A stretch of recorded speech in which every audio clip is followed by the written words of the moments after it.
হরে কৃষ্ণ বন্ধুরা, কেমন আছেন সবাই? আশা করছি সবাই খুব ভালো আছেন। আজ আমার এই ছোট্ট ভিডিওতে দেখাবো যে আমরা কি করে মন্দিরে প্রসাদ পাই। তো বিভিন্ন সময় বিভিন্ন রকমের অনুষ্ঠান হয়, তো মন্দির থেকে আমাদের ইনভাইট আসে। আর আজকে মহারাজের আবির্ভাব তিথি, সেই উপলক্ষে বৈষ্ণব সেবার আয়োজন করা হয়েছে। তো আমাদেরও সেখানে থেকে কুপন দিয়ে গেছে, তো আমরা এই কুপন নিয়ে মন্দিরে যাব প্রসাদ পেতে।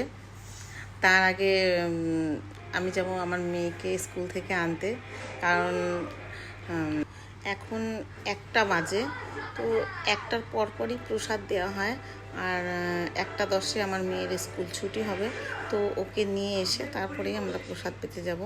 তো ইস্কন পার হয়ে আমরা চলে যাচ্ছি মেয়েকে আনতে। ওকে নিয়ে এসে ড্রেস চেঞ্জ করিয়েই মন্দিরে চলে যেতে হবে, কারণ 1টা 1:30টার পর সব কমপ্লিট হয়ে যায়, তো আমাদের টাইমলি যেতে হবে। আর এখন আমরা এই মন্দিরে প্রবেশ করছি। এবার মন্দির পার করে যেই মহারাজের আবির্ভাব তিথি উপলক্ষে আমাদের প্রসাদ পাওয়া হচ্ছে, সেই মহারাজকে প্রণাম করতে চলে যাব, কারণ আগে আরতির সময় আসা হয়নি, তো স্কুলে গেছিলাম বলে আমার একটু লেট হয়ে গেছে। তো এই দেখো, সেই পার্কে এই মহারাজ, এনাকে প্রণাম করে দক্ষিণা দিয়ে তারপর আমরা চলে যাব প্রসাদ পেতে। এবার চলে এসেছি প্রসাদের কাউন্টারে।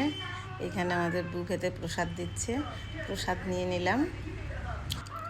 আর এখানে আছে অন্ন প্রসাদ, শুক্তো, ডাল, পনির সবজি, 5 তরকারি, মিষ্টি, পায়েস।